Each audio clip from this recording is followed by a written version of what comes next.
अस्सलाम वालेकुम। गुज़श्ता ईद मुबारक के बाद लेक्चर 20 स्टार्ट करते हैं जी पोस्ट ईद। अब मैं ये अर्ज़ कर रहा था अभी, फिर मैंने कहा रिकॉर्डिंग ऑन कर लेते हैं कि हिसाब लगाया मैंने छुट्टियों में बैठकर 3 अगस्त तक जाके इंशाल्लाह सिलेबस हमारा विद रिवीजन कवर हो जाएगा। होपफुली रिवीजन पे भी आखिर में 2-3 दिन रखे जाते हैं, तो वो मिलाकर इंशाल्लाह उम्मीद तो है 3 अगस्त तक आप लोग फ्री हो जाएंगे, अगर सब खैर खैरियत रही, अल्लाह ने सब ठीक रखा तो।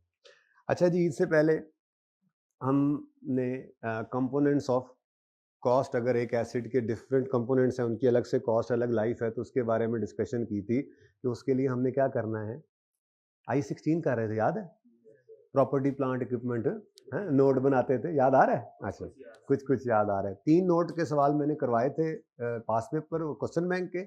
उसके बाद फिर रीवैल्यूड एसिड को डिस्पोज करके भी नोट बनाना हमने सीखा था। वो हमने कॉन्सेप्ट बिल्डिंग क्वेश्चन में से 2 क्वेश्चंस किए थे, एक मैंने किया था और फिर एक आपको होमवर्क दिया था और अगले दिन वो भी करवा दिया था, ठीक है ना। अब मजीद नोट के सवालात जो हैं वो हम करेंगे जैसे जैसे अगले टॉपिक्स पढ़ेंगे। जैसे आज इंशाल्लाह हम, आप घर पे बैठे हुए अब आप भी सुन लें, I36 इंशाल्लाह मेरा इरादा है, अगर ये टाइम से चीज़ें हो जाएं जो आज प्लान की हुई हैं वो शुरू कर देना हमने। तो कल I36 इम्पेयरमेंट ऑफ एसिड का स्टैंडर्ड है, विदाउट रिवर्सल अगर देखें तो वो कल कंप्लीट हो जाना है। तो इसलिए जो आज नहीं आए वो कल नहीं आएंगे, तो फिर वो ये टॉपिक मिस कर देंगे। मैंने कहा बता दूँ। तब जब हम I36 पढ़ लेंगे, उसके बाद I36 जब I16 के साथ मिक्स होता है तो उसको देख लेंगे, नोट का एक सवाल और कर लेंगे। फिर ऐसे ही आगे टॉपिक IS23 स्टार्ट करेंगे, होपफुली रिजल्ट से पहले पहले IS23, या मैं देखूंगा कौन सा करना है, क्योंकि अक्रूवल का टॉपिक भी आपको रिवाइज करवाना होता है। तो वो टॉपिक करने के बाद जब IS23 हो जाएगा तो फिर 1 से 2 पास पेपर ऐसे हैं जिनमें IS23 मिक्स करके PPE का नोट बनता है, फिर नोट बना रहे होंगे। तो नोट बहरहाल चलता रहेगा अगले 4 टॉपिक्स में। IS36 के साथ भी आएगा, 20 के साथ भी, 40 के साथ भी और 23 के साथ भी, ये चलता रहेगा। इसलिए जो आपको पास पेपर के अंदर कुछ नोट नज़र आए भी तो उनको परेशान ना होइएगा, छोड़ नहीं रहे हम उनको, सिर्फ for the time being pending किया जा रहा है ताकि रेलेवेंट टॉपिक पढ़ ले और फिर वो कर सके, ठीक है जी। आपको होमवर्क में मैंने दिया था ये क्वेश्चन, काफ़ी यहाँ पे गंद पड़ा हुआ है, तो इसको ज़रा साफ़ करते हैं, ठीक है जी, और प्रॉपर तरीके से इसको सवाल को करते हैं। मेरा टारगेट ये आधे घंटे में ये करना है और 15-1 मिनट में आपके साथ टेस्ट 2 डिस्कस करना है, और उसके बाद पार्ट 2 में इंशाल्लाह हम IS36 स्टार्ट कर देंगे। लेक्चर तो मैं बहरहाल अवेलेबल कर दूंगा, लेकिन अब जो बच्चे आज तशरीफ़ नहीं लाए हैं, अगर वो कल भी नहीं आएंगे तो IS36 फिर माजी का किस्सा बन जाएगा, ठीक है जी। चलें शुरू करते हैं जी काम। रिक्वायरमेंट क्या है ज़रा देख लें। रिक्वायरमेंट क्या है? रिक्वायरमेंट है जर्नल एंट्रीज करनी है 2020 के साल की। देख लेंगे फिर कुछ और, अगर दिल किया नोट शोट बनाने का इसका बना लेंगे। वैसे रिक्वायरमेंट क्या है? जर्नल एंट्रीज हमने पास करनी है, ठीक है जी। सवाल शुरू करते हैं जी।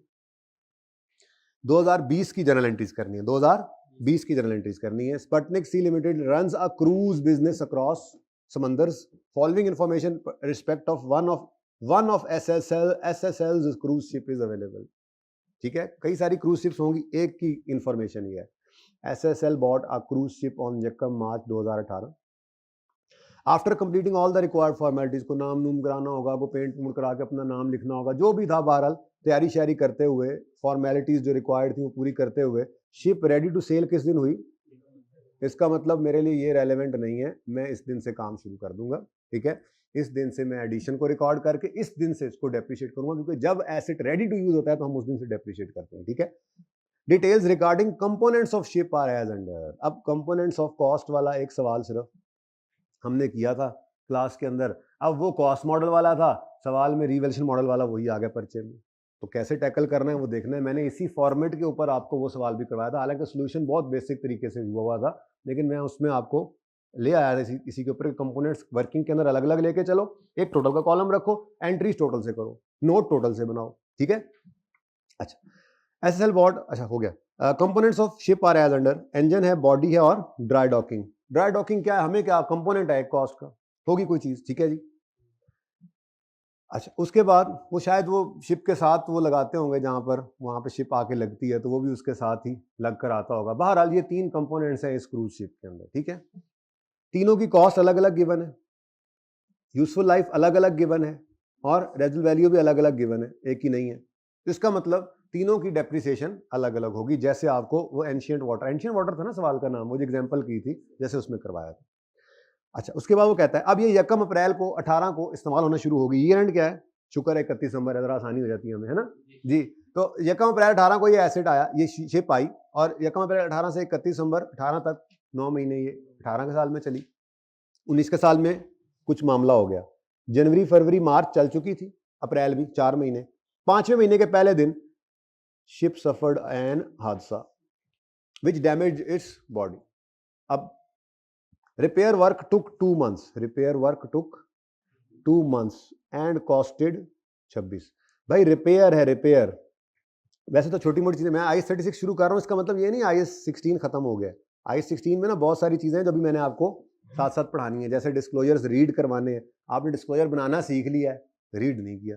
अब जिस दिन भी अगला कोई नोट बनेगा ना, उस दिन मुझे याद करवाना है, वो नोट सामने होगा, मैं डिस्क्लोजर आपको रीड करवाऊंगा, ठीक है ना, ताकि वो आपके सामने आ जाए। ऐसे ही छोटी मोटी चीजें और भी हैं, हल्की फुल्की हैं, ठीक है, जिनमें डेफिनेशन की डिस्कशन आपको कही थी पढ़ लें, लेकिन आपने कहाँ पढ़नी होती है। बहरहाल एक चीज जो मेरे एंड पे पेंडिंग है वो मैंने आपको अभी डिस्कस करना है। एक तो मैंने आपको बताया था इनिशियल रिकग्निशन कब रिकॉर्ड करें, फिर इनिशियल मेजरमेंट किस पे रिकॉर्ड करें, हमने बात की थी एट कॉस्ट, और थोड़ी सी बात भी कर ली थी। और subsequent measurement balance sheet date पे क्या करें, या कॉस्ट मॉडल या रिवैल्यूएशन मॉडल। एक और चीज होती है सब्सिक्वेंट एक्सपेंडिचर, यानी एसेट जब रेडी टू यूज होकर चल पड़ा, उसके बाद कुछ खर्चे उसकी जिंदगी में उस पर होते रहते हैं। तो कौन से खर्चे एक्सपेंस आउट होंगे, कौन से कैपिटलाइज, ये डिस्कशन स्पेसिफिकली रहती है। इंट्रो में आपने की हुई है, लेकिन जाहिर सी बात है मैंने आपके साथ करनी ही होती है। तो उसके अंदर रिपेयर एक्सपेंस के बारे में हम बात करेंगे। रिपेयर एक्सपेंस से एसेट की लाइफ नहीं बढ़ जाती, एसेट की प्रोडक्टिविटी एफिशिएंसी बढ़ नहीं जाती, रिपेयर से सिर्फ वो सही हो जाएगा। तो रिपेयर रेवेन्यू एक्सपेंस है। ऐसे ही आप कोई सर्विस वगैरह करते हैं, बाइक का ऑयल बदली करवाया, रिपेयर मेंटेनेंस वगैरह करवा रहे हैं, ये सारे खर्चे ऐसे होते हैं जो एसेट को बस जिस हालत में काबिल इस्तेमाल हालत में है उसमें रखते हैं, वो सही चलता रहे। तो ये हमेशा क्या होते हैं, एक्सपेंस आउट जब इनकर हो, इनको एसेट की कॉस्ट में कभी भी ऐड नहीं करना, ठीक है ना। तो ये जो रिपेयर है, रिपेयर वर्क, इसकी एंट्री होगी repair expense debit cash credit, ठीक है। लेकिन मसला क्या है, मसला ये है कि अगर रिपेयर 2 महीने तक होती रही तो इसका मतलब 2 महीने शिप तो चलते चलते थोड़ी रिपेयर हो रही होगी, उधर चल रही है, उधर से मिस्त्री लगे हुए उसको काम कर रहे हैं, मैकेनिक काम कर रहे हैं, नहीं, वो काम रुका रहा, मतलब शिप रुकी रही, ठीक है। अब शिप रुकी रही है तो क्या डेप्रिसिएशन रुक जाएगी? आपको मैंने ये पढ़ाया था कि डेप्रिसिएशन जब एक बार स्टार्ट हो जाए तो चाहे एसेट आर्जी तौर पे आइडल वेला पड़ा हुआ है, एक तो ये ना कि खराब हो गई बंद पड़ी है 2 महीने के लिए, ये कि वैसे खड़ी रहती वेली शिप, तो आप क्या कहते हैं, डेप्रिसिएशन रोक दें? नहीं, डेप्रिसिएशन कभी नहीं रुकती है अगर डेप्रिसिएशन स्ट्रेट लाइन या रिड्यूसिंग बैलेंस या सम ऑफ ईयर डिजिट वाली। लेकिन अगर डेप्रिसिएशन आउटपुट मेथड वाली है तो वो रुक जाएगी, क्योंकि आउटपुट मेथड वाली डेप्रिसिएशन किस बेस पर होती है, यूनिट्स की बेस पर या आवर्स की बेस पर, यानी जितना एसेट ने चलना है उतना डेप्रिसिएट होना है। अब अगर 2 महीने नहीं चला तो 2 महीने डेप्रिसिएशन नहीं होगी, ठीक है ना। अब हमारे सवाल के अंदर क्या मसला था, जो ये वाला सवाल था, इसमें इंजन की लाइफ गिवन थी और इसका मतलब इंजन की डेप्रिसिएशन 19 वाले साल में मई और जून 2 महीने नहीं हो सकेगी। क्यों? क्योंकि इंजन की डेप्रिसिएशन होनी है आर्स की बेस पर, आर्स जितने आर्स शिप ने चलना है, वो 2 महीने शिप नहीं चली तो डेप्रिसिएशन विल बी, डेप्रिसिएशन रुक जाएगी, ठीक है ना। आइडल नहीं, आइडल होने की वजह से नहीं रुकी, आउटपुट मेथड होने की वजह से रुकी है, ठीक है ना। बाकी दोनों चीजें जो है, बॉडी है या ड्राई डॉकिंग है, इनकी डेप्रिसिएशन कोई नहीं रुकेगी, ये कंटिन्यूड रहेगी इन 2 महीनों में भी। Got it? तो आपने यहां पर, मुझे पता है आपने यहां पर एक स्टार लगा के लिख लिया होगा, मुझे पता है आप बड़े तेज बच्चे हैं, उसी दिन लिख लिया होगा आपने ये कि डेप्रिसिएशन अगर आउटपुट मेथड वाली हो तो लिखना चाह रहे हैं तो लिखें, फिर अगर व्यू लिखें, अगर एसेट, पहले लिख बैठे हो,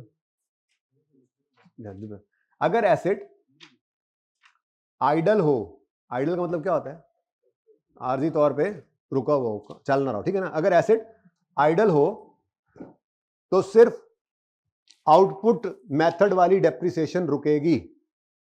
पेन नहीं है, मैं देता हूं। अगर एसेट आइडल हो, अगर एसेट आइडल हो, बुक नहीं है, ओ माय गॉड, पेन तो है ना, कहते बुक तुम्हारी तो नहीं, पेन चाहिए, पेन है। अगर एसेट आइडल हो तो सिर्फ आउटपुट मेथड वाली डेप्रिसिएशन रुकेगी, बाकी तीनों मेथड्स वाली डेप्रिसिएशन नाम ना लिखो, बस पता होना चाहिए। स्ट्रेट लाइन, या लिखना चाहो तो लिख लो बेशक छोटा छोटा। बाकी तीनों मेथड्स वाली डेप्रिसिएशन नहीं रुकेगी, और तीनों मेथड्स को अंडरलाइन करके लिख लो, SL, RBM, SOY, sum of year, है ना। अगर एसेट आइडल हो, आइडल पड़ा हो, तो आउटपुट, तो क्या लिखा है मैंने, अगर एसेट आइडल पड़ा हो तो सिर्फ आउटपुट मेथड वाली डेप्रिसिएशन रोकेंगे, बाकी तीनों मेथड्स वाली डेप्रिसिएशन नहीं रुकेगी। तीनों मेथड का मतलब क्या है, स्ट्रेट लाइन, रिड्यूसिंग बैलेंस और sum of years digit. Sum of years अभी रहता है, वैसे तो मैंने आउटपुट भी अभी आपको एक एग्जांपल से करवाना था, है ना, अभी वही कर लेते हैं, बल्कि पहले वही करते हैं सवाल पढ़ने के बाद। हाँ भाई, स्वाद वाले भाई, स्वाद वाले भाई हो ना, गए थे घर, और कहा भी था चले जाओ यार। अच्छा जी, खुद तो आपने पढ़ पढ़ के तबाही फेर दी होंगी, पढ़ा भी नहीं। अच्छा जी, आगे पढ़ते हैं जी, जरा पढ़ ले सवाल, फिर मैं आउटपुट मेथड की छोटी सी एग्जांपल करवा देता हूं आपको, फिर किताब के अंदर एक एग्जांपल आपको होमवर्क में दे दूंगा, जरा पक्का हो जाएगा मजीद, ठीक है। आगे वो कहता है, the repair work did not change useful life and residual values of the components. मतलब उसने और तसल्ली कर दी आपकी कि रिपेयर से एसेट की काबिलियत में कोई फर्क नहीं आया, तो इसलिए वैसे भी ये क्या होना है, एक्सपेंसिव होना है। हाँ, अगर रिपेयर करने से कोई अपग्रेड हो जाता तो फिर शायद वो हम कहते हैं कि अपग्रेड हो गया, इससे लाइफ प्रोडक्टिविटी एफिशिएंसी बढ़ गई है, तो शायद कैपिटलाइज का सोचते, लेकिन ऐसा कुछ नहीं। Next, the average monthly selling of ship during last 3 years are as under. Average monthly selling का मतलब क्या होता है, देखो ना, अब हर महीने को एग्जैक्ट एक अमाउंट, एक आवर्स तो नहीं ना, मिसाल के तौर पे पहले महीने के अंदर ये 300 घंटे चली, दूसरे महीने में 200, तीसरे 250, चौथे में 325, पांचवें में एंड सो ऑन। पूरा साल जो है, ये पूरे साल की जितने महीने थे, ठीक है। अब जाहिर है पहले साल में सिर्फ 9 महीने हैं, क्योंकि शिप आई ही कब है, तो इसका मतलब वो 9 months की जो सेलिंग है उसको डिवाइड बाय 9 करके उन्होंने ये बताया होगा एवरेज। ऐसे ही 19 के अंदर 2 महीने शिप बंद रही रिपेयर होने की वजह से, तो 10 महीने की, हर महीने की के और से सेलिंग के लेकर डिवाइड बाय 10 करके उन्होंने ये एवरेज दिया होगा, ठीक है। और ऐसे ही 20 में कोई मसला नहीं हुआ, तो 20 में तो पूरे 12 महीने, तो 12 महीने की मंथली सेलिंग लेकर डिवाइड बाय 10 करके उन्होंने ये एवरेज दिया था। इसका मतलब होता है एवरेज, सिंपल एवरेज है, monthly average, monthly selling. Average का मतलब क्या है, पूरे साल में हर महीने में मुख्तलिफ आवर्स होने थे, उन्होंने एवरेज आउट कर दिया, divide by 10, divide by 9, divide by 12 करके उन्होंने आपको मंथली एवरेज सेलिंग दे दी, ठीक है। समझ आती है बात की। इसका मतलब ये हुआ। अच्छा, आउटपुट मेथड के लिए हमें चाहिए होता है टोटल लाइफ यूनिट्स में या आवर्स में गिवन हो, और जितने यूनिट्स या आवर्स रेलेवेंट ईयर में उसने काम किया। अब टोटल तो 50,000 लाइफ गिवन है, आवर्स जो गिवन है टोटल लाइफ के वो तो 50,000 है, हर साल के कितने हैं वो ये नहीं है। ये 360 क्या है, ऊपर लिखा हुआ है मंथली सेलिंग है। 300, 480, 600 ये क्या है, हर महीने। तो इसको इंटू 12 करने वालों ने मार खाई, 9 इंटू 10 इंटू यहाँ पे 12। तो यहाँ से हमारे पास क्या आएगा, बता दो। चलो, अब पहले भी लिखा था, लेकिन चलो अब जल्दी से बताओ, जल्दी से। आज I36 शुरू करना है, मुझे नहीं पता है, कम बच्चे देख के मुझे गुस्सा आ गया। 3240। अब मेरी नीयत पे शक ना करना, काम मैं करूंगा पूरा, जब ये हो जाएगा तो इंशाल्लाह 36 पे जाएंगे। ये ना होगा एंड पे कहोगे सर जी आपने तो कहा था। अगर यही ना जान, वैसे छोड़ देगा जान, ऐसी बात नहीं, लेकिन अगर यही ना जान छोड़े तो फिर कैसे नया काम शुरू करेंगे जी। 4800 और 7200। Next, SSL uses revaluation model for subsequent measurement. ये मसला था, इस मसले की वजह से ये सवाल हमारे क्लास वाले सवाल से डिफरेंट था। SSL accounts for revaluation on net replacement value method and transfer maximum possible blah blah blah. वही वाला काम जो हम मेथड करते हैं, वही नाम लिखा हुआ है, और हर साल ट्रांसफर करते हैं रिटेन सरप्लस से रिटेन्ड अर्निंग्स में, ठीक है। इंक्रीमेंटल डेप्शन की amount, the revalued amount of ship at 31 December 19 and 20 were इतने एंड इतने रिस्पेक्टिवली। सवाल चुप है तो इसका मतलब जो लाइफ है वो लाइफ टोटल वाली चेंज नहीं होनी, हमें रिमेनिंग खुद निकालनी पड़ेगी, ठीक है। अच्छा, मसला क्या है, मसला ये है कि आपको एंट्रीज तो 20 की चाहिए, एसेट आपका 18 में आया है, लेकिन मसला ये है कि 19 के एंड पर भी रीवैल्यू हो रहा है, 20 के एंड पे भी रीवैल्यू हो रहा है, तो वर्किंग आपको तफसील से करनी पड़ेगी। हाँ, मैक्सिमम ये कर सकते हो यकम अप्रैल 18 से 31 दिसंबर 18 और 31 दिसंबर 19 तक जंप करके आ भी सकते हो। तीनों कर लें, चलो जी तीनों की करनी है। नहीं, सिर्फ एंट्रीज तो मांगी हुई है 2020 की। चलो वर्किंग सारी कर लेते हैं ना, बाकी ज़बानी एंट्रीज बोल दूंगा मैं। ओ माय गॉड, ओके जी, हम शॉर्टकट नहीं लगा सकते, भाई ने पढ़ लिया सारी जिंदगी की इसकी डेफिनेशन। यानी यकम अप्रैल 18 से एंट्री शुरू करनी है हमने और 31 दिसंबर 20 तक लेके आनी है जी। बिल्कुल, अब तो शॉर्टकट लग भी नहीं सकता क्योंकि 18 के साल के एंट्रीज के लिए 18 की अलग डेफिनेशन चाहिए, 19 की अलग चाहिए 19 के साल की एंट्रीज के लिए, ठीक है। तो इसलिए कोई शॉर्टकट नहीं है, ठीक है जी। आगे वो मसला वही है जो आपको समझाया था, रीवैल्यूड अमाउंट उसने टोटल शिप की दी हुई है और हम वर्किंग चला रहे होंगे कंपोनेंट वाइज। अब पूरी रीवैल्यूड अमाउंट शिप की है तो फिर रीवन सरप्लस भी इकट्ठा निकलेगा, टोटल के कॉलम लेके चल रहे होंगे ना। तो जो बुक वैल्यू हर कंपोनेंट, कभी करके दिखाता हूं, हर कंपोनेंट की होगी उसको टोटल करेंगे, उस टोटल को टोटल रीवैल्यूड अमाउंट से कंपेयर करेंगे, टोटल रीवैल्यूड सरप्लस आएगा। अब वो कितना कितना किसको बांटे, उसने कहा जी जितनी जितनी बुक वैल्यू की परसेंटेज निकली हुई है, करवाता हूं अभी, ठीक है, ये तो हो जाएगा। अब एक छोटी सी रिवीजन कर लें जरा, आउटपुट मेथड ऑफ डेप्रिसिएशन की, कहाँ पे हमने इसको किया था। चलो वहां नहीं जाते, अब यहीं पे कर लेते हैं, ठीक है। जहां डेप्रिसिएशन मेथड्स चल रहे थे ना, स्ट्रेट लाइन और रिड्यूसिंग बैलेंस, वहीं पर मैंने चाहा ये लिख लूं, लेकिन यहां पे लिख low output method of depreciation. एक छोटी सी मैं एग्जांपल बनाता हूं।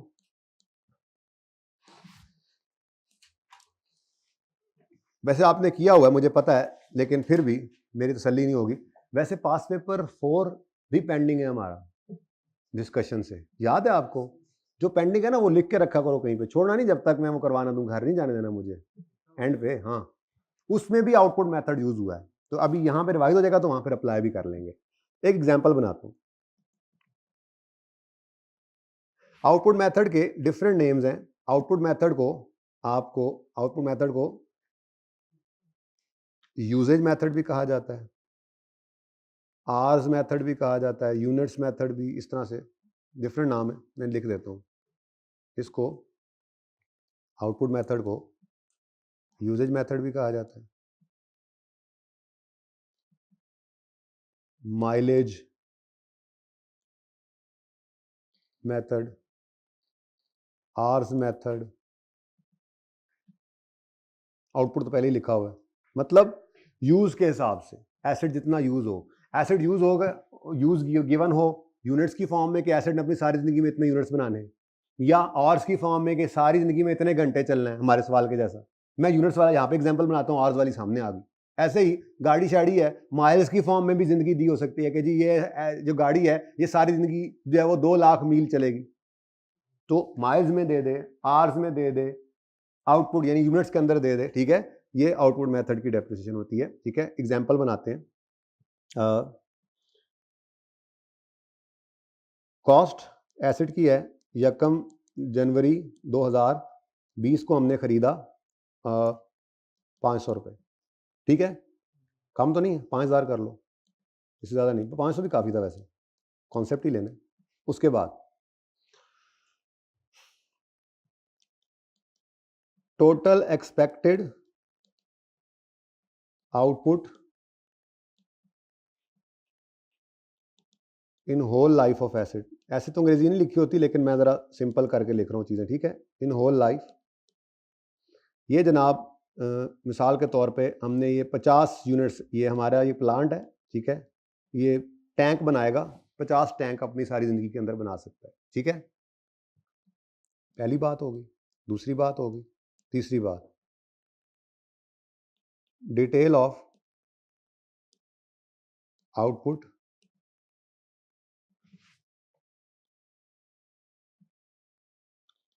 ईयर 1 में इसने 10 यूनिट्स बनाए, फिर हमारे टैंकों की जो है वो डिमांड बढ़ी और काफ़ी ऑर्डर्स आ गए, और अगले साल में हमने 35 बना लिए, और फिर आखिरी साल में इसने 5 यूनिट्स बनाए।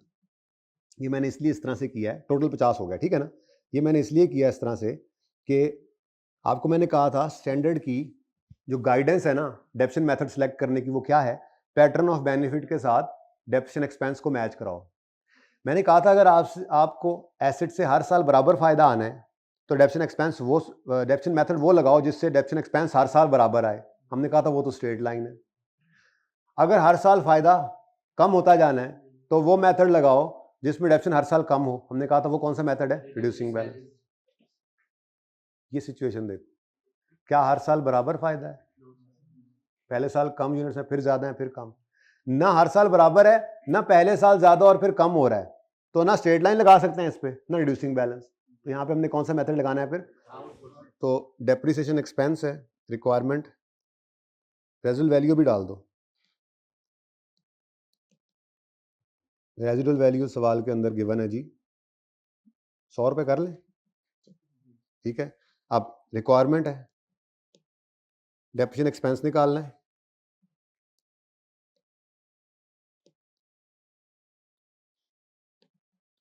फॉर होल लाइफ, ठीक है, पूरी जिंदगी की डेप्रिसिएशन एक्सपेंस हम इसका निकाल लेते हैं, ठीक है जी। ये जनाब हमारा सवाल बन गया, यहाँ पे हम कर लेते हैं जवाब। अच्छा, आउटपुट मेथड जो है इसका फॉर्मूला क्या होता है? डेप्रिसिएशन एक्सपेंस जो है वो निकालने का फॉर्मूला होगा cost of asset minus residual value. बेटा सिर्फ एक मेथड है जिसमें रेजिडुअल वैल्यू को हम माइनस नहीं करते, और वो है रिड्यूसिंग बैलेंस मेथड। उसके अलावा स्ट्रेट लाइन हो, चाहे आउटपुट हो, चाहे सम ऑफ ईयर जो रहता है एमसीक्यू के पॉइंट ऑफ व्यू से वो भी करवा दूं किसी वक्त, ठीक है। उन सब में डेप्रिसिएबल अमाउंट निकाल के डेप्रिशिएट करना है। डेप्रिसिएबल अमाउंट का मतलब कॉस्ट माइनस रेजिडुअल वैल्यू लाजमी करना है। ओके, ऑनलाइन वालों डिवाइड करेंगे इसके साथ इसको, टोटल एक्सपेक्टेड लाइफ। अब ये लाइफ किस में गिवन होगी? आवर्स में या यूनिट्स में या माइल्स में, ठीक है। तो मैं यूं लिख देता हूं, टोटल एक्सपेक्टेड लाइफ आवर्स या यूनिट्स जो भी गिवन हो, ठीक है जी, इनटू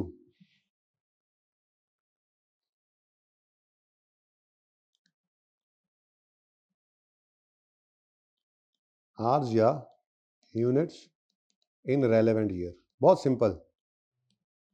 क्या मतलब? जब आप कॉस्ट माइनस रेजिडुअल वैल्यू को डिवाइड करेंगे ना टोटल एक्सपेक्टेड लाइफ आवर्स वाली से, तो आपके पास आवर्स या यूनिट्स जो भी आपने बेस रखी है, आपके पास पर यूनिट या पर आवर डेप्रिसिएशन एक्सपेंस आ जाएगा। जैसे आप ईयर से डिवाइड करते हैं तो पर ईयर डेप्रिसिएशन आती है, ऐसे ही आप कॉस्ट को जब डिवाइड करेंगे, लेट्स से अब मेरे यूनिट से लाइफ, तो यूनिट से डिवाइड करूंगा तो मेरे पास डेप्रिसिएशन एक्सपेंस आ जाएगा पर यूनिट। अब पर यूनिट डेप्रिसिएशन एक्सपेंस निकल आया, जिस साल में जितने यूनिट्स बन रहे हैं, जिस साल में जितने आवर्स काम हो रहा है, उस साल में उतनी डेप्रिसिएशन चार्ज होती जाएगी। इतना ही सिंपल है ये, सही है। तो चलो अप्लाई करते हैं इसको। हम अपने फॉर्मेट को वही रखेंगे जो पहले दिन से चल रहा है, वही डेट, डिस्क्रिप्शन, लिखने की भी जरूरत नहीं थी लेकिन चलो, एसिड, बस। आगे अगर मॉडल जो है वो रीवैल्यूएशन हो जाएगा तो आगे 2 कॉलम्स ऐड हो जाएंगे, यानी कि रीवैल्यूएशन मॉडल इस मेथड से भी आ सकता है। फर्क क्या पड़ता है? हमने उतने उसूलों में रहना है। अभी तक तो आईकैप ने रिड्यूसिंग बैलेंस से भी कभी नहीं पूछा, मैं वो सिखा दूंगा, एक सवाल करवा दूंगा, ठीक है ना। लेकिन ज़हनी तौर पे तैयार रहना चाहिए, इस मेथड से भी रीवैल्यू करवा सकता है मसला, जैसे अभी होने लगा है। एक पार्ट में तो आ गया ना, इंजन आउटपुट मेथड पे है और रीवैल्यू हो रहा है, सो व्हाट, हमने अपने उसूलों पे कायम रहना है, ठीक है। अच्छा, तो 1 जनवरी 2020 पर कॉस्ट कितनी नजर आ रही है जी? 500। 31 दिसंबर 2020 आएगा। अब डेप्रिसिएशन एक्सपेंस चाहिए, तो कॉस्ट 500 है, रेजिडुअल वैल्यू 100 है। डिवाइड करेंगे इसको यूजफुल लाइफ से, जो गिवन है यूनिट्स की फॉर्म में 50। टोटल अपनी सारी जिंदगी में कितने यूनिट्स बनाएगा? 50। तो डिवाइड बाय 50 करोगे, 50 यूनिट्स, तो ये क्या आ जाएगी? Per unit depreciation. अब 20 वाले साल में कितने यूनिट्स इसने बनाए? 10। तो मल्टीप्लाई कर दोगे 10 से, 10 यूनिट्स। अब यही आर्स भी हो सकते थे, डिवाइड बाय आर करोगे तो पर आर डेप्शन निकल आएगी, जितने आर्स एसिड चला इस साल में उतनी डेप्शन कर दोगे। बात समझ आती है? सिंपल है ना, पढ़ा हुआ भी है मेरे ख्याल में आपने। जल्दी जल्दी कर लें ताकि सवाल पे जाएं। बुक वैल्यू आ जाएगी 400, ओह अब मेरा कोई कसूर नहीं, अब आपका अपना नंबर खुद ही आ गया, मैं क्या करूं? आपका अपना नंबर 420, ये बुक वैल्यू आ गई। ठीक है जी। उसके बाद जब हमने 2021 की डेप्शन निकालनी है तो वही formula again, cost minus residual value divided by, यानी कि वो जो आपने पर यूनिट निकाली हुई है फिगर वही चल जाएगी आगे, लेकिन चलो मैं फॉर्मूला दोबारा लिख रहा हूं, इनटू अब इस साल में कितने यूनिट्स बने? 35, ईयर 2 में बने। ईयर 1 ईयर 2 की बजाय मैं यूं लिख देता हूं, और डिटेल ऑफ आउटपुट क्या है जी? 2020, 2021 और 2022। ठीक है। 2021 में 35 यूनिट्स बने, 35 से मल्टीप्लाई किया, आंसर बताओ 280। बुक वैल्यू बताओ 1। उसके बाद 31 दिसंबर 22 पर डेप्रीसिएशन 500, वही minus 100 divided by 50 into 5 units जी, 40 आ गया, और 100 रुपया बचेगा जो कि रेजिडुअल वैल्यू हमने एस्टीमेट की थी, बचना भी वही चाहिए था, और अगर रेजिडुअल वैल्यू ना होती तो फुली डेप्सिट हो जाता। ठीक है ना? अच्छा, अब इसमें अगर एस्टीमेट चेंज आ जाए, जैसे पास पेपर 4 के अंदर हुआ था, अगर इसमें एस्टीमेट चेंज आ जाए तो क्या होगा? मिसाल के तौर पे 50 यूनिट्स बन चुके थे, यहाँ पे खड़ा था एसेट, और 21 वाले साल में एस्टीमेट में चेंज आया, हमने कहा जी एसेट को हमने पता नहीं अपग्रेड किया है या वैसे ही हमें अंदाज़ा हो रहा है कि ये तो और ज़्यादा यूनिट्स बना सकता है, तो लाइफ बदल गई, तो क्या करेंगे? ये 420 अपना नंबर पकड़ेंगे, रेजिडुअल वैल्यू रिवाइज हो गई है तो वो, नहीं तो पुरानी वाली, डिवाइड बाय रिमेनिंग लाइफ। अब रिमेनिंग लाइफ कैसे निकलेगी? टोटल 50 थे, 50 थे, 10 हो चुके तो रिमेनिंग कितना है? 40। तो ये अगर उसने नहीं कहा तो रिमेनिंग हम खुद निकाल लें, कोई और रेजिडुअल वैल्यू चेंज हो जाती है तो, और अगर उसने खुद ही लाइफ बदल दी है तो वही लाइफ जो है असल वाली आपने खुद रिमेनिंग लाइफ जो है वो ले लेनी है, तो चेंज इन एस्टीमेट भी इसमें चल सकता है। यानी अपने कॉन्सेप्ट पे रहना चाहिए, काम तो वही होना है, मेथड बेशक बदलता रहे। ठीक है, ये क्या है जी? Output method of depreciation. कोई मसला? इसकी पिक्चर ले लें जल्दी से फिर, ताकि हम अपने सवाल पे चलें।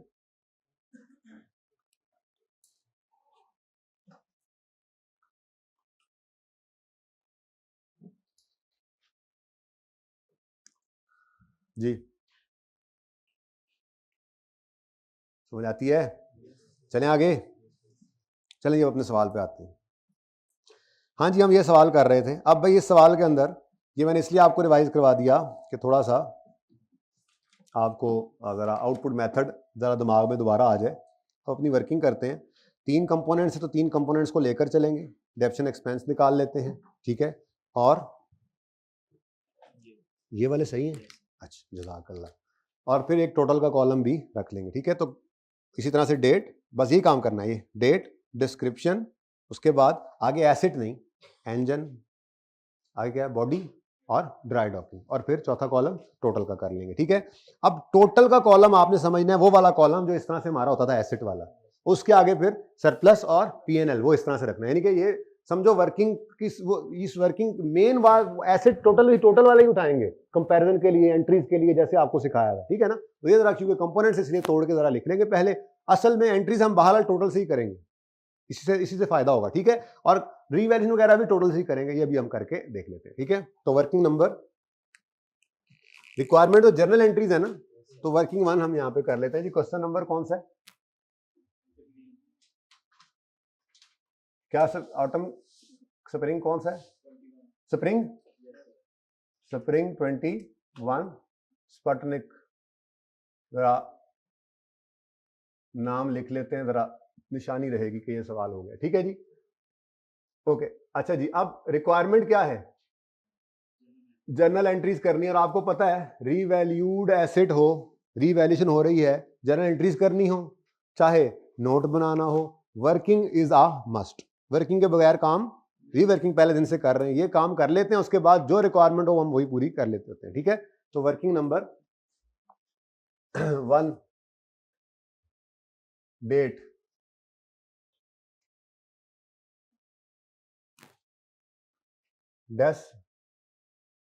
डिस्क्रिप्शन, ज़रा वर्किंग लंबी चौड़ी जगह छोड़ देते हैं, थोड़ी वर्किंग वगैरह करनी पड़ेगी। उसके बाद जी इंजन है, बॉडी है।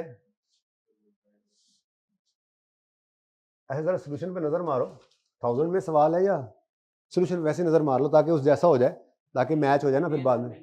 मिलियन में है और डेसिमल के बाद कितने डिजिट हैं सोल्यूशन में ज़रा नज़र मार के दिखाएं। 2 हैं, चलो 2 फिर कर लें यूज़ आप भी, ठीक है। डेसिमल के बाद मुझे तकलीफ हो रही है लेकिन चले कोई बात नहीं, डेसिमल के बाद 2 डिजिट यूज़ कर लें ताकि एग्जैक्ट आपका सवाल मैच हो जाए। 2 है ना सोल्यूशन, ओके। इंजन, बॉडी और ड्राई डॉकिंग। उसके बाद टोटल। ये जनाब असल में इसको छुपा कर देखें तो ये असल में हमारी डेट, डिस्क्रिप्शन और एसेट। उसके बाद सरप्लस और वही अगर जरूरत पड़ेगा तो ले लेंगे। डन जी, शुरू करें काम। चलो जी बच्चों, सबसे पहले तो डेट लिखेंगे 1 अप्रैल 2000, ठीक है। और कॉस्ट अलग अलग लिख लेंगे और डेप्रिसिएशन के लिए फिर वर्किंग अलग अलग करते चले जाते हैं, ठीक है जी। तो 1 अप्रैल 2018 पर कॉस्ट 840 मिलियन, 535 मिलियन। यार वैसे राउंड कर ना लें हैं मिलियन, आप डेसिमल के बाद वाली डिजिट देख लेना सोल्यूशन में, ठीक है। हम राउंड करके चलते हैं, ओके। राउंडिंग बस सही सही करवाते जाना, कोई मसला तो नहीं है ना राउंडिंग से, आती है ना राउंडिंग, कोई ऐसा बड़ा मसला नहीं है जी। अच्छा जी, अब आता है जनाब 31 दिसंबर 2019, डेप्रीसिएशन की कहानी आएगी 18 की। 31 दिसंबर 18 पे डेप्रीसिएशन करने लगे हम, ठीक है। इंजन की भी, बॉडी की भी और ड्राई डॉकिंग की भी, ठीक है। तो 1 बाय 1 करते जाते हैं जी। सबसे पहले बारी आती है जी इंजन की। 840 कॉस्ट है, रेजुअल वैल्यू सवाल के अंदर गिवन है 40 और लाइफ है 50,000। ये 50,000 ही ले लेंगे ताकि आंसर एंड पे सही निकला है, ठीक है। 50 इसको 50 ना करना, फिर ऐसे भी परेशान रहोगे। अगर मिलियन है तो वो मिलियन का फिर इसको भी मिलियन में करोगे, वो और परेशानी होगी। बस सिंपल वो मिलियन में लेकर चलो, इन आवर्स को पूरा लिख लो, ठीक है। तो डिवाइड बाय 50,000 करेंगे इनटू 3240 आवर्स, ठीक है, सही है। तो 840 माइनस 40 डिवाइडेड बाय 50,000 आवर्स, मैं आवर्स नहीं लिख रहा, इनटू 3240 आवर्स जी। 50 राउंड करके बताया आपने 52। यार क्यों ना थोड़ा सा अभी बढ़ा लें, थोड़ा सा जरा अभी बढ़ा लें, वर्किंग मेरा दिल है सामने ही आ जाए जरा, है इजाजत है आप लोगों की? अभी तो मसला कोई नहीं है, बाद में बढ़ जाना है यहाँ पे, ठीक है। इंजन उम्मीद है हो जाएगी वर्किंग, बॉडी ऐसे ही जैसे मैं कर रहा हूँ, कोई बात नहीं। आप ये वर्किंग इधर ना करना, आप ये अडेप्शन अगली लाइन में, उससे दूसरी, फिर उससे अगली तीसरी, वैसे ही कर दूं। वैसे करूंगा तो मेरे से यहाँ पे पूरा नहीं आएगा, मैं इसलिए नहीं कर रहा। आप ये वर्किंग नीचे रखें, आप सुकून से यहाँ पर आपके तीनों आ जाएंगे। अगर फिर भी पूरी नहीं आती, ऐसे करो सफा लैंडस्केप में कर दें, कोई मसला नहीं है, हमको नंबर नहीं काटेगा, नंबर पूरे मिलेंगे। आप लैंडस्केप करके कर दें, अगर आपसे फिर भी मैनेज नहीं हो रही, लेकिन मेरे ख्याल में हो जाएगी मैनेज। वर्किंग आप नीचे करें, ठीक है। मैं तो सिर्फ इसलिए कर रहा हूँ कि जरा सामने सारी, क्योंकि अभी 19 की डेप्शन भी आनी है, फिर 19 के एंड पे रिवैल्यूएशन आनी है, फिर 20 की डेप्शन आनी है, फिर 20 की रिवैल्यूएशन आनी है। तो वो फिर अगर मैंने वर्किंग इस तरह से की ना तो फिर मेरे लिए मैनेजेबल नहीं रहेगा, मैंने इसलिए सामने, ठीक है। ड्राई डॉकिंग और टोटल, एना भी ना आगे निकल जाइए कि 2 कॉलम भी ना बचे, ओके जी। कॉस्ट कितनी थी जी? 840। उसके बाद ये दूसरा क्या था जी? बॉडी, ये कितनी है जी? 535। ड्राई डॉकिंग कितना? ओनली 60। टोटल देख रहे हैं, जहां जरूरत पड़ेगी कर लेंगे, फिलहाल टोटल क्या कर, टोटल देख लेंगे जहां करना पड़ा, एंट्रीज करते हुए करना पड़ेगा ना, तो फिर उस वक्त कर लेंगे। चलो कर लो जी। 200 1435, ओके डन। ये पहली एंट्री करेंगे आप, ये क्रूज शिप डेबिट और कैश क्रेडिट, अलग अलग करने की जरूरत नहीं है, ठीक है। अच्छा, उसके बाद ये डेप्शन पहली निकल आई, कितनी निकाली जी आपने? 52। इंजन की डेप्शन डन। नेक्स्ट डेप्शन किसकी होगी जी? बॉडी की। बॉडी की कॉस्ट कितनी है? अब आते हैं इसकी तरफ। रेजर वैल्यू गिवन 35 डिवाइड बाय 25 साल, ये ईयरली डेप्शन है तो इसको फ्रैक्शन भी लगेगा। पहले वाले में फ्रैक्शन, एक छोटी सी बात जो कहनी भूल गया, अगर मिसाल के तौर पे ये जो आपका सवाल है, अगर मिसाल के तौर पे यहां यकम जनवरी की बजाय यकम अप्रैल 20 आ जाए तो इस कैलकुलेशन पे क्या असर पड़ेगा? कोई असर नहीं पड़ेगा। 9/12 क्या? किसने बोला 9/12? तुमने बोला। How dare you. Output method हो या कल को sum of year digit method पढ़ाऊंगा, वो याद रखना, उसमें कभी भी आपको फ्रैक्शन लगाने की जरूरत नहीं पड़ेगी। ये टाइम के साथ ताल्लुक ही नहीं है इसकी डेप्शन का। इसकी डेप्शन तो किसके साथ है? यूनिट्स के साथ। तो जो यूनिट्स बने वो बने, ये अप्रैल भी कर दो, ये अप्रैल भी कर दो, इस कैलकुलेशन पे कोई असर नहीं पड़ेगा। तो इसके साथ ही जहां पे भी आपने नोट किया होगा या नहीं किया तो अभी कर लें, लिख लें अपने पास कहीं पे भी, रजिस्टर में, बुक पे। मतलब आप सवाल के अंदर अगर लिखना चाहें तो आप यूं स्टार लगा सकते हैं, ठीक है, यहां पे यूं स्टार लगा सकते हैं, या जो भी करना हो आप लिख लें। सम ऑफ ईयर डिजिट में, और सॉरी वो तो अभी करवाया नहीं, आउटपुट मेथड में कभी भी फ्रैक्शन नहीं लगाना पड़ेगा। आउटपुट मेथड ऑफ डेप्शन में कभी भी फ्रैक्शन नहीं लगाना पड़ेगा। समझ में आती है ना बात, क्यों नहीं लगाना पड़ेगा? है अच्छे भले सवाल पे चल रहे थे। हाँ जी, कॉस्ट।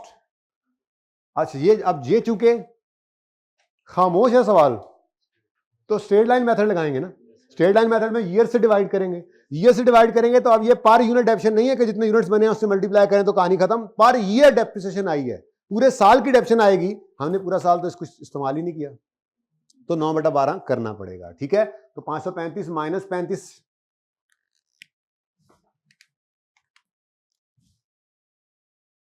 डिवाइडेड बाय लाइफ कितनी है? ये 25 साल, ये ईयरली डेप्शन आ गई, इनटू 9/12 करना पड़ा, क्योंकि ये स्ट्रेट लाइन डेप्रिसिएशन है, पूरे साल की डेप्शन निकलती है इस फॉर्मूला से। अगर पूरा साल इस्तेमाल नहीं किया तो 9/12 कर देंगे। जी बोले 15,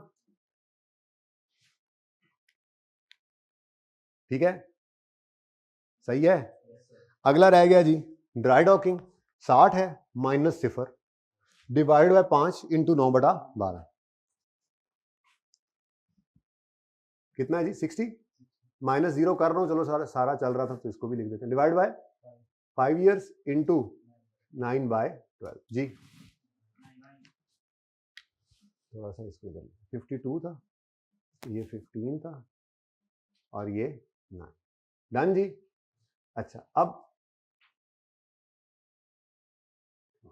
बुक वैल्यू भी बता दें, टोटल भी बताएं, क्योंकि एंट्री डेप्शन की एक ही पर जी 76, ये डेप्शन की एंट्री यहां से करेंगे, ठीक है। नेक्स्ट 788, ये वर्किंग तो फिर भी चल रही है। 520, 51, ठीक है जी। ये इसलिए कर रहे हैं कि आप यहीं पर रिवैल्यूड अमाउंट लिखकर रिवैल्यूड सरप्लस वगैरह निकालेंगे, ठीक है जी। को मसला? अच्छा, पहली एंट्री आपने कितने बच्चों ने घर पे इसको ट्राई किया था? चलो 2-3 है माशाल्लाह। पहले जितने आए हैं उनमें से 2-3 ने किया, तो बाकियों ने तो वो आए नहीं तो उन्होंने काम कहाँ किया उन्हें। अब पहली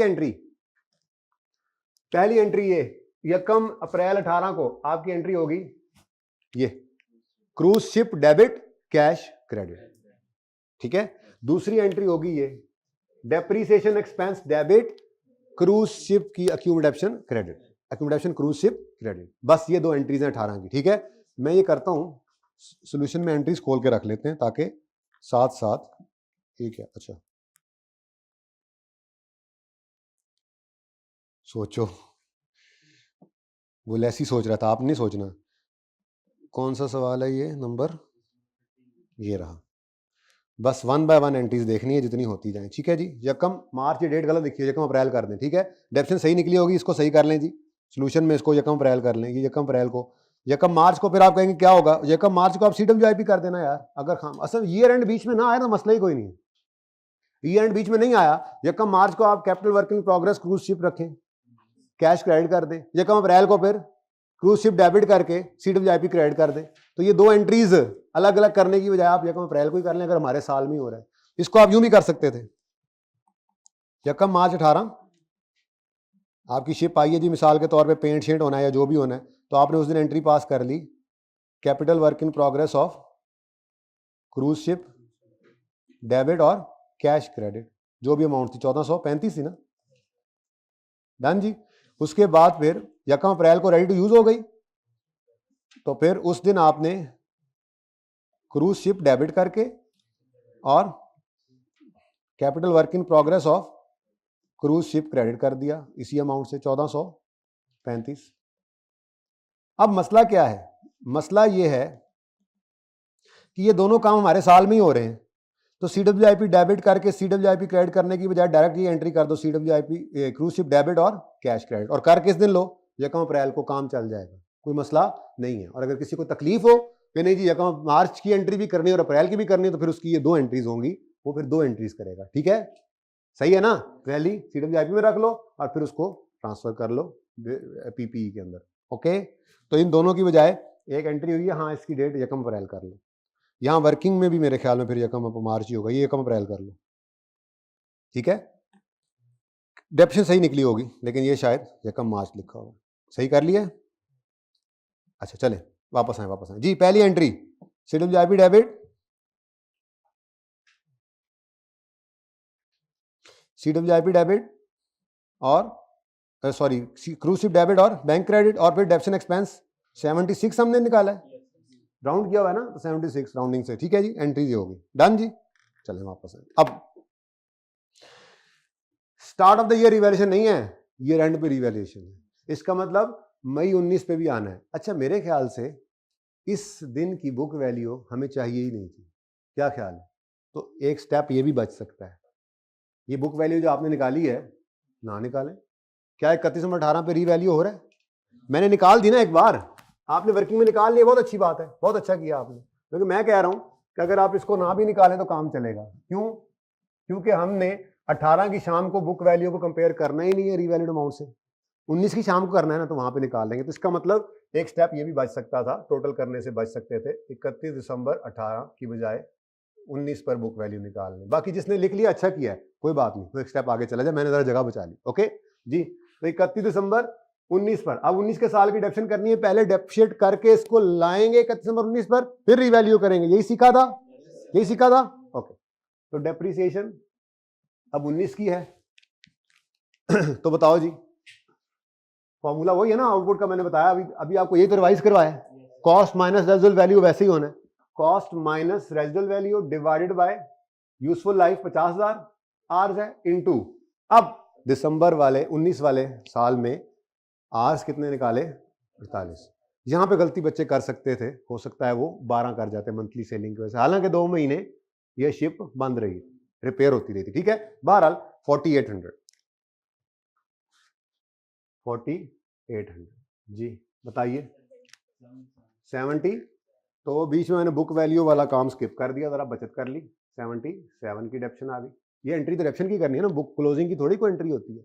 हाँ रीवैल्यूएशन इस दिन हो रही होती 31/18 पे, तो बुक वैल्यू निकालनी पड़ती, बचत हो गई। बहरहाल आपने निकाल लिया, कोई मसला नहीं, आप बुक वैल्यू के बाद अगली डेप्शन लिखें, फिर अगली बुक वैल्यू दोबारा निकालें, ओके जी।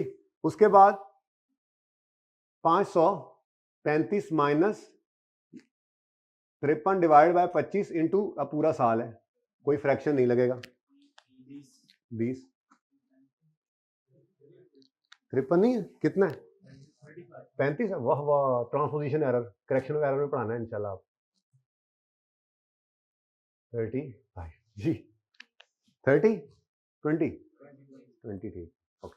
नेक्स्ट जी, उधर जाने की जरूरत नहीं, स्ट्रेट लाइन मेथड है, 60 माइनस 0 डिवाइडेड बाय 5 इंटू, बस इंटू शिंटू कोई नहीं, पूरा साल।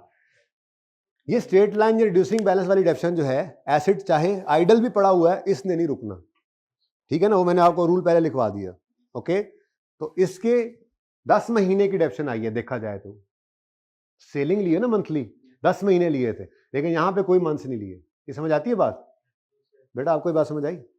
10 महीने लिए थे ना यहाँ पे, ये देखो, ये यहाँ पे 12 नहीं किया, 10 महीने लिया, आउटपुट मेथड था। बाकी दोनों कंपोनेंट्स की कॉस्ट मॉडल पर डेप्शन हो रही है, तो उस पर कोई हमने 10/12 वगैरह नहीं किया, क्योंकि ये डेप्शन नहीं रुकेगी। ओके, गॉट इट जी। 12 टोटल 109। ये आपकी दूसरी एंट्री होगी 31 दिसंबर। तीसरी आपके सवाल की तीसरी एंट्री ये बनेगी 31 दिसंबर 2019 की। आपकी रिक्वायरमेंट के हिसाब से ये तीसरी एंट्री आपकी बन गई, ठीक है। उसके बाद जी अब आपने बुक वैल्यू निकाल लेनी। अब इकट्ठी में बुक वैल्यू निकाल रहा हूं। जिन्होंने पहले बुक वैल्यू निकाली हुई थी कोई मसला नहीं, वो भी बुक वैल्यू में से माइनस कर देंगे, मजीद 1 साल की डिडक्शन और उनकी भी बुक वैल्यू आ जाएगी, कोई ऐसी बात नहीं जी। 711, 539, 1200। मैंने जरा एक स्टेप अवॉइड किया, जो ना करना चाहे बेशक ना करे। बुक वैल्यू आ गई जी हमारी 31 दिसंबर 2000। इस दिन अब हमने इसको क्या करना है, अब रीवैल्यूएशन के लिए क्या करते थे, एक लाइन खाली छोड़ते थे, रीवैल्यूड अमाउंट लिखते थे और सरप्लस लॉस रिकॉर्ड हो जाता था, कैलकुलेट होकर रिकॉर्ड हो जाता था, ठीक है। तो वही काम करेंगे जी, अपना उसूल नहीं बदला, बस कंपोनेंट्स है तो उनको तोड़ लिया है, लेकिन मैंने कहा इसको छुपा के सोचना है, ये बस वही एसेट वाला कॉलम चल रहा है, ठीक है। अभी तक सरप्लस नहीं आया था तो मैंने सरप्लस का कॉलम नहीं रखा, अगर सरप्लस आ जाएगा तो सरप्लस का कॉलम डाल देंगे, लॉस आएगा तो पीएनएल भी डाल देंगे। ओके जी। तो 31 दिसंबर 2019 पर एक लाइन खाली छोड़ दी और रीवैल्यूड अमाउंट लिख ली। अब यहां पे उलट चलना पड़ेगा, यहां पे पहले टोटल गिवन है, वहां से टोटल फिगर निकलेगी और फिर उसको बांटना पड़ेगा बुक वैल्यूज के हिसाब से हर एक को अलग अलग। समझ आती है बात की? तो मुझे बताओ रीवैल्यूड अमाउंट सवाल के अंदर कितनी गिवन है 31 दिसंबर 2019 पे? The revalued amount of the ship as at 31 December 19 was 1400 million. तो ये जनाब आ गया जनाब वाला 1400 मिलियन। अब जब ये 1400 मिलियन है, 1250 और 1400 मिलियन का डिफरेंस लेते हैं तो सरप्लस कितना आता है? अच्छा, अब मसला क्या है? मसला ये है कि हमारे पास एसेट जो है वो टूट फूट का शिकार है कंपोनेंट्स में, लेकिन सरप्लस कितना है? ये इकट्ठा है। ये बात समझ आती है? ये प्रॉब्लम है कि इस सरप्लस को अब कैसे बांटे सब में, कोई एक चीज बांट ले। मसला क्या है? टोटल निकल आया सरप्लस, इधर देखो रीवैल्यूएशन सरप्लस का कॉलम बन गया है, यहां पर 150 नजर आ रहा है, ये कोई मसला इसमें तो नहीं है। मसला क्या है कि जब हमने आगे चलना है तो एसिड इकट्ठा नहीं है कि उसकी डेप्शन इकट्ठी हो जाए, एसिड है अलग अलग कंपोनेंट्स पर मुश्तमिल, डेप्शन अलग अलग होनी है, तो इसका मतलब हर एक कंपोनेंट की अलग रीवैल्यूड अमाउंट हमें चाहिए, ठीक है। अब मर्जी है आपकी, रीवैल्यूड अमाउंट को बांटो या रीवैल्यूड सरप्लस को। मेरे ख्याल में तो रीवैल्यूड अमाउंट को बांटना चाहिए, जो आगे जरूरत पड़ेगी। मुझे इसकी जरूरत ही नहीं है कि मैं यहां पे सरप्लस अलग अलग लिखूं, को है जरूरत पड़ेगी तो लिख लेंगे, क्या ख्याल है? जरूरत के मुताबिक वर्किंग कर रहे हैं, ठीक है। अब मुझे ये मसला है कि ये 1400 कैसे इसमें बांटूं, क्योंकि हर एक कंपोनेंट ने अलग अलग आगे डेप्शन होना है, अलग अलग लाइफ, अलग अलग सब कुछ, ठीक है। अब सवाल में चुप भी होता ना, सवाल में चुप भी होता तो हमारे पास हल ही क्या था? ये बुक वैल्यूज गिवन है, ये टोटल बना, इस बुक वैल्यू टोटल से कंपेयर करके सरप्लस निकला है ना, तो ये रीवैल्यूड अमाउंट की भी खामोशी केस के अंदर नॉर्मल यही बात है कि जितनी बुक वैल्यूज थी कॉस्ट भी उसी हिसाब से थी ना, बुक वैल्यूज हैं उसी हिसाब से रीवैल्यूड अमाउंट है, तो सबको बुक वैल्यू के हिसाब से बांट लेते अगर सवाल चुप भी होता तो। लेकिन सवाल चुप नहीं था, सवाल ने खुद बताया आखिरी लाइन में, ये पढ़ो, कहता है revalued amounts are apportioned between components of on the basis of their book values before, book value before revaluation जो है ये 1250 टोटल। अब 1400 रीवैल्यूड अमाउंट है, इसको अगर एंजन में बांटना है तो 1400 divide by 1250 into 711 into 500 into 39, हर एक का अपना अपना निकल आएगा सरप्लस, रीवैल्यूड अमाउंट निकल आएगी। तो ये मैं वर्किंग यहां पे शो करता हूं आपको रीवैल्यूड अमाउंट के लिए जी। रीवैल्यूड अमाउंट कितनी है? 1400। इसको बांटना है तो एंजन को कितना दें? 711, और टोटल कितना है? ये है जनाब बिफोर रीवैल्यूएशन परसेंटेज किसकी? बुक वैल्यूज की, जिसकी बेस पर रीवैल्यूड अमाउंट बांट रहे हैं। कोई मुश्किल जी? 1400 को बांटना है और कितना दे बॉडी को? 500 book value before revaluation, total है 1250। यानी कि बुक वैल्यू में जितना बिफोर रीवैल्यूएशन बुक वैल्यू में जितना हिस्सा हर कंपोनेंट का था, आफ्टर रीवैल्यूएशन रीवैल्यूएशन अमाउंट में भी उतना ही। सिंपल सी बात है, ठीक है। और तीसरा कंपोनेंट जो है वो ड्राई डॉकिंग है। इस 1400 में से उसका कितना हिस्सा, 39 डिवाइडेड बाय 1250। जी बेटा बोले। 796 560 और 44, टोटल हो गया 1400। अच्छा, अब कोई जरूरत है इधर सरप्लस निकालने की? निकालेंगे तो टोटल के बराबर ही होगा, लेकिन मुझे उसकी जरूरत नहीं है, ठीक है ना, क्योंकि मैंने इसको आगे लेकर चलना है। तो तीसरी एंट्री मेरी इस साल की बनेगी अक्यूमुलेटेड एप्शन। चौथी एंट्री हमारे सवाल की, सबसे पहले रीवैल्यूएशन के दिन क्या करते हैं, ट्रांसफर करते हैं ना। ट्रांसफर की एंट्री क्या होगी, अक्यूमुलेटेड एप्शन डेबिट एसिड क्रेडिट, और वो कितनी अमाउंट होगी, ये दोनों ही इकट्ठी नजर आ रही हैं। ट्रांसफर की एंट्री इससे हो जाएगी, और फिर सरप्लस की एक एंट्री होगी, cruise ship debit revalue surplus credit 800 से। डन, देख ले ये एंट्रीज। ये चलो, ये साल पूरा कर, ये साल पूरा हो गया, ठीक है। चलो ये देखो जी, अब अगली एंट्री मैंने क्या कहा, इधर देखो। पहली एंट्री एसिड को रिकॉर्ड करने की, दूसरी एंट्री डेप्शन एक्सपेंस 18 का, तीसरी एंट्री डेप्शन एक्सपेंस 19 का, चौथी एंट्री 19 के एंड पे रीवैल्यू करना है, तो पहले ट्रांसफर की एंट्री। तो ये दोनों को टोटल करो 185 से एक्यूमुलेटेड डेप्रिसिएशन डेबिट एसिड 185 से ये एंट्री होगी ट्रांसफर की, ठीक है जी। ये एंट्री नंबर 4 होगी। और एंट्री नंबर 5 क्या होगी, cruise ship debit revalue surplus credit.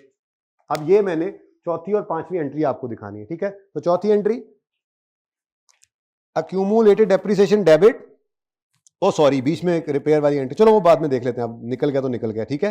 ये एंट्री 31 दिसंबर 19 पर, वैसे डेट वाइज चले तो ये एंट्री भी वही, मैं मिस कर गया था, मादरत। रिपेयर मैंने कहा था ना एक्सपेंस होना है, ये एक्सपेंस की एंट्री किस दिन होनी है, जकम मई 19 पे। Repair expense debit cash credit, sorry ये मैं भूल गया था, इसको ऐड कर लें, ठीक है। अच्छा, मैं 31 दिसंबर 19 की एंट्री कर रहा हूं, ठीक है। इसको मैंने नंबर इसलिए नहीं किया, इसको भूल गए ना, उसने कौन सा कहा डेट वाइज एंट्रीज करो, भूल गए तो रिपेयर पे कर लेना, रिपेयर की एंट्री एंड पे कर लेना, ठीक है। ये देखो अक्यूमुलेटेड डेप्रिसिएशन डेबिट 185 निकाला है ना हमने, दोनों को टोटल करके राउंडिंग है ना, और क्रूज शिप क्रेडिट। उसके बाद क्रूज शिप डेबिट और रीवैल्यूएशन सरप्लस क्रेडिट कितने से जी, 150 से। हमारा 150 आ रहा है ना, राउंडिंग चल रही है, मसला। ये दो एंट्रीज हो गई, अब आगे चलें। अब आगे क्या करना है, मुझे इसकी जरूरत नहीं पड़ी, पता है ना, करना चाहें तो कर सकते हैं, ये इंडिविजुअली भी टोटल 150 के बराबर ही आएगा, लेकिन जरूरत नहीं है ना, जरूरत नहीं है, ठीक है। ये निकालना इसलिए जरूरी था कि अब आगे इसी ने चलना है, गॉट इट।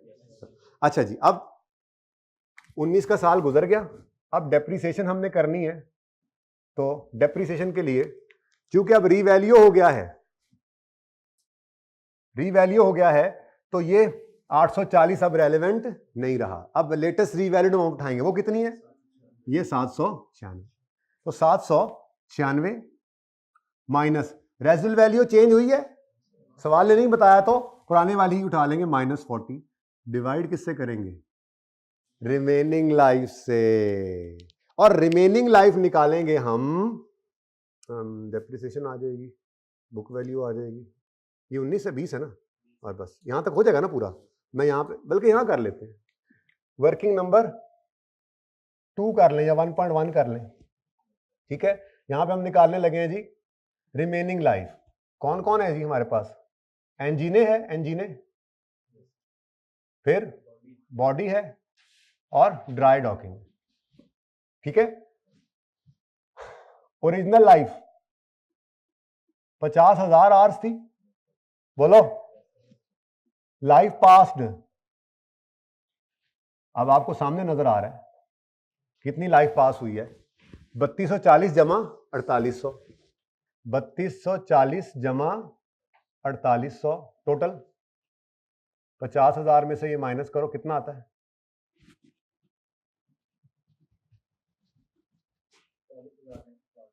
हैं? नहीं, इसका टोटल बताओ ना चंद माई, 8,040। ये लाइफ पास निकल गई, तो रिमेनिंग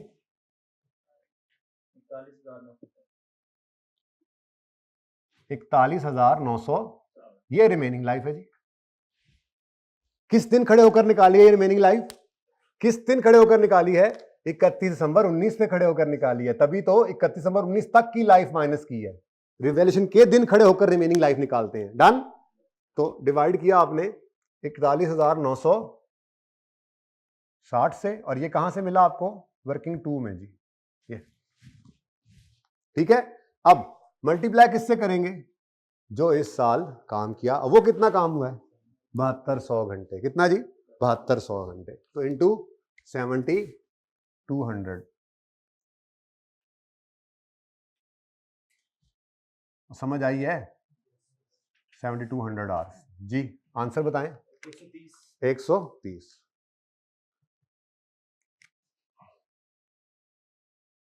इसलिए मुझे ये अलग करने की जरूरत थी, और सरप्लस की इसलिए जरूरत नहीं थी कि उसने कहीं यूज नहीं होना। ट्रांसफर की एंट्री एक ही बार करेंगे, हाँ उसकी कैलकुलेशन का जो मसला है वो हल करते हैं, बाद में देखते हैं। फिलहाल तो ट्रांसफर की एंट्री का तो मसला नहीं ना, अभी तो डेप्शन हो रही है, यहां पे देखते हैं फिर क्या बनता है। ठीक है सर, सरप्लस के साथ 130 क्लियर। उसके बाद अगला एसेट कौन सा है जी? बॉडी। अब बॉडी के लिए भी आपको पता है ये 535 रेलेवेंट नहीं रहा। लेटेस्ट रिवेलेंट अमाउंट कितनी है?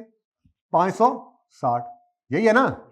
माइनस करेंगे, कोई चेंज नहीं बताया तो पुरानी वाली ही रेजिडुअल वैल्यू, डिवाइड करेंगे रिमेनिंग लाइफ से, जो निकालनी हमने 31 दिसंबर 19 पे। यहां पे इसीलिए डेट भी नहीं डाली कि कंफ्यूज ना हो। अब अपने वर्किंग 2 में दोबारा आए, मुझे बताओ ओरिजिनल लाइफ कितनी गिवन थी बॉडी की?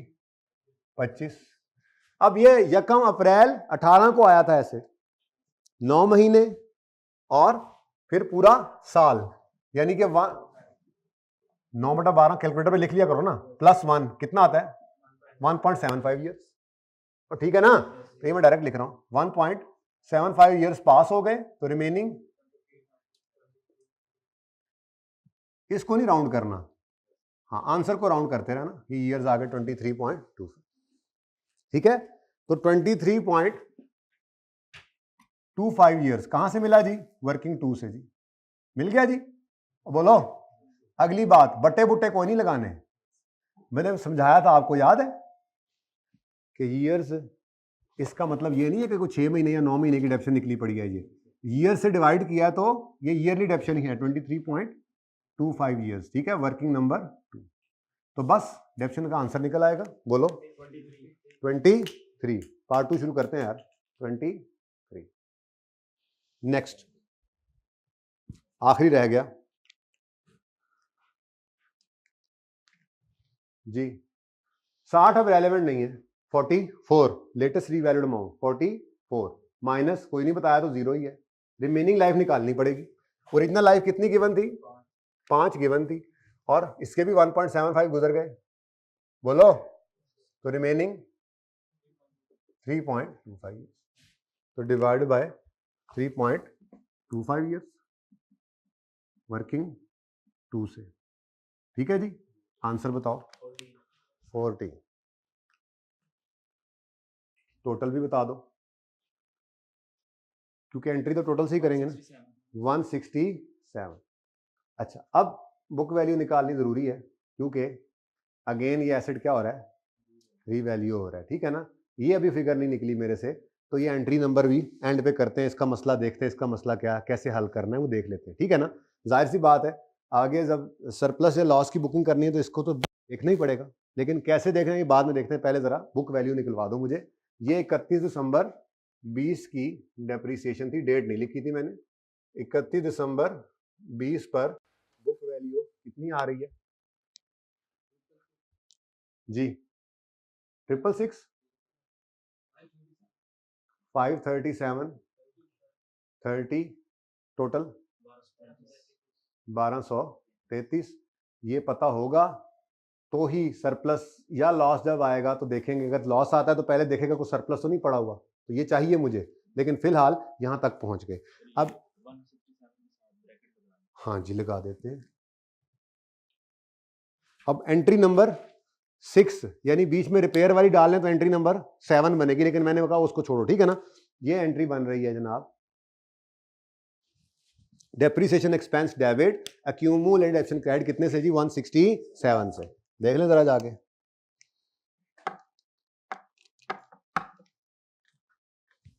डेप्रीसिएशन 167 166 बन रहा है, बस तो राउंडिंग करते करते हम यहाँ तक पहुँच गए कि ज़रा ज़्यादा आगे निकल गए, कोई मसला नहीं, ठीक है। आप वर्किंग चेक करोगे ना तो वर्किंग में आपको ये नज़र आ जाएगा कि आपने वही काम किया हो जो उन्होंने किया हुआ है। ये माइनस किधर गया, ये ऑप्शन कहाँ पे है, 20 वाली, ये अच्छा है, यहीं पे ही सारा कुछ कर दिया। 50,000 में से माइनस किया 3240 माइनस 4800, ठीक है ना, इंटू 600 इंटू 12 भी यहीं पे किया हुआ है। ये सारी चीज़ें यहाँ पे गुचमुच हुई हुई हैं, वो ज़रा क्लियरली समझ आ रहा है, ठीक है ना। डेप्शन जो है वो 129.81 है, हमने 130 निकाली है, तो वो राउंडिंग का डिफरेंस आया होगा, उससे परेशानी होना, ठीक है, और सही है। तो ये 167 की डेप्शन की एंट्री हो गई हमारे पास। ये अब जी कर सकते हो, और मैं फेल होने के तरीके सिखाता हूँ यहाँ पे। कर सकते हैं भाई, बिल्कुल कर सकते हैं, बस मैंने ये एहतियात बताई है आपको कि अगर सवाल में फिगर्स ऐसी आ जाए ना कि 10, 8, 6 मिलियन में, तो उनमें एक खतरा ये होता है कि जैसे 8 मिलियन का एक एसेट है, उसकी डेप्शन निकालने लगो तो शायद वो 0.1, 0.2 आ जाए, तो फिर बिल्कुल राउंड करके चलोगे तो उसे जीरो करना पड़ेगा। तो इसलिए मैं ये एहतियात जरूर बताता होता हूँ कि अगर छोटी फिगर्स आ जाए मिलियन में तो डेसिमल के बाद एक डिजिट जरूर यूज कर लिया करो, ठीक है। बहुत छोटी हो तो 2 डिजिट भी यूज कर सकते हो, लेकिन एक डिजिट यूज कर लिया करो, ओके, एहतियातन। बाकी अगर ऐसा कोई मसला नहीं हो रहा, नजर आ रहा है कि जी 30, 40, 50, 100 इधर तक फिगर्स हैं, तो फिर मैक्सिमम नीचे आएंगे भी सही, तो वो कोई 0.34 पे नहीं जाती चीजें, अगर जाएं तो फिर, और अगर करते जा रहे थे पहले राउंड कोई ऐसी फिगर आ गई तो फिर 0.3 सिर्फ लिख देना, फिर मजबूरी है, क्या कर सकते हैं, मजबूरी है, फिर एक आधा ऐसे लिख भी देना। अगर बाद में पता लगता है क्या सवाल सारा मैं राउंड करके चल रहा था और एक आंसर ऐसा है जो 0.3 आ रहा है, इसको राउंड करता हूं तो 0 आता है, तो वो मजबूरन फिर 0.3 लिख लेना, अगर यहाँ पे चल भी रहे हो इस तरह से। वैसे कोशिश ये करो कि छोटी फिगर्स हो तो डेसिमल के बाद एक डिजिट यूज कर दिया करो। और नॉर्मली ना सवाल अगर छोटी फिगर दे ना मिलियंस में, तो खुद भी इंडिकेशन दे देता है, डेसिमल के बाद एक डिजिट या 2 डिजिट सवाल के अंदर वो यूज करके बता देता है, उससे इंडिकेशन मिलती है कि आपने भी ये काम कर लेना है, इतनी फिगर को यूज कर लेना है, ठीक है, ओके। अच्छा जी, अब आते हैं,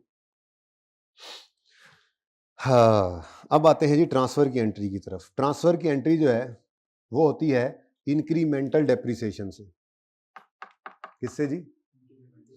इंक्रीमेंटल डेप्रिसिएशन का एक शॉर्टकट तरीका हमने सीखा हुआ था, वो क्या था, आप 150 को डिवाइड करें, हशर के साथ नशर करें, याद है। अब हशर तो हशर खुद ही नशर हुआ पड़ा है, अब क्या करें, अब मजबूरी के दर्जे में हमें कोई और तरीका निकालना पड़ेगा। अब तरीका और कोई नहीं है, वो तरीका पहले सिखाया था कि इंक्रीमेंटल डेप्रिसिएशन ट्रांसफर करनी होती है। और इंक्रीमेंटल डेप्रिसिएशन निकलती कैसे है, हम कहते हैं जी अगर रीवैल्यूएशन ना होती तो डेप्शन इतनी आ रही थी, रीवैल्यूएशन हुई अपवर्ड या डाउनवर्ड, उस वजह से डेप्शन अब इतनी आई है। अगर रीवैल्यूएशन ना होती तो डेप्रिसिएशन कितनी होती, ये हमारे पास नहीं है, लेकिन रीवैल्यूएशन हो जाने के बाद 20 की डेप्शन कितनी है, ये हमारे पास मौजूद है। क्या ख्याल है, रीवैल्यूएशन होने के बाद वाली डेप्शन हमारे पास मौजूद है, तो बोलो, हमने देखना है कि कितनी इनकी सरप्लस आया तो इंक्रीमेंटल डेप्शन होगी, कितनी होगी, कैसे पता लगेगा, हम ये कहेंगे जी अगर रीवैल्यूएशन ना होती तो कितनी डेप्शन होती, तो रीवैल्यूएशन ना होती तो यही 840 किधर गया, यही 840 यूज होता 19 वाला, यही 40 होता, यही 50 डिवाइड करते, लेकिन मल्टीप्लाई करते 7200 यूनिट्स, यही काम होता, ये तो आसान है। यानी कि had there been no revaluation तो कितनी डेप्रिसिएशन होती, वो हम कॉस्ट मॉडल वाले हिसाब से पिछली वाली डेप्रिसिएशन से बेस बनाकर, सिर्फ आउटपुट वाली चेंज होगी, वरना बिल्कुल सिंपल वर्किंग है, ओके। और रीवैल्यूएशन हो जाने के बाद कितनी डेप्रिसिएशन आई है, 167, तो मेरे ख्याल में तो इंक्रीमेंटल डेप्रिसिएशन की एंट्री बन सकती है। यहीं पे कर दूं वर्किंग, यहाँ पे गुजारा शायद हो जाए, नजर आ रही है ना यहाँ पे, ये देखो वर्किंग नंबर 3 क्या निकालने लगा हूं जी मैं, ये टोटल में ही निकाल लेंगे, क्या ख्याल है, एंट्री टोटल में करनी है ना, इंक्रीमेंटल, वो डेप्शन जो मेंटल हुई पड़ी है, आज तो ज्यादा ही मेंटल हुई पड़ी है, तो मैं ये कह रहा हूं कि had there been no revaluation तो डेप्रिसिएशन कितनी होती, डेप्शन कितनी होती, डेप्रिसिएशन एंजन की, बताओ जी, 840 माइनस 40, यही है ना, डिवाइड बाय 50,000 इनटू इस साल की 20 के साल की डेप्शन कितनी होती, 20 के साल के आर्स 7200, पर रीवैल्यूड अमाउंट नहीं उठाई हमने, वही ओरिजिनल कॉस्ट उठाई पुराने वाली, यानी अगर रीवैल्यू ना करते तो डेप्शन क्या होती, इनटू 70 यही होती है ना, बोलो कितना आता है 115। अगर रीवैल्यूएशन ना होती तो डेप्रिसिएशन बॉडी है, बॉडी कितनी होती, वही वाली उठाओ 535 माइनस 35/25, ये तो सेम है ना, स्ट्रेट लाइन था ना, लिखने की भी जरूरत नहीं है वर्किंग, वहीं से उठा लो 20 और 12। लेकिन चलो मैं कर देता हूं 535 माइनस 35/25 बस 20। समझ आती है बात की। और अगर रिवैल्यूएशन ना होती तो डेप्रिसिएशन ड्राई डॉकिंग की क्या होती, जरूरत तो नहीं है 12 लिख लेते, लेकिन चलो 60 माइनस 0 डिवाइडेड बाय 5 जी, टोटल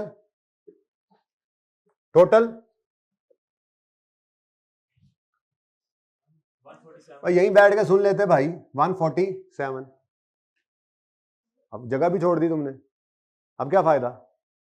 अच्छा जी बोलो, ये क्या है जी, अगर रिवैल्यूएशन ना होती तो इतनी डेप्रिसिएशन होती। Got it.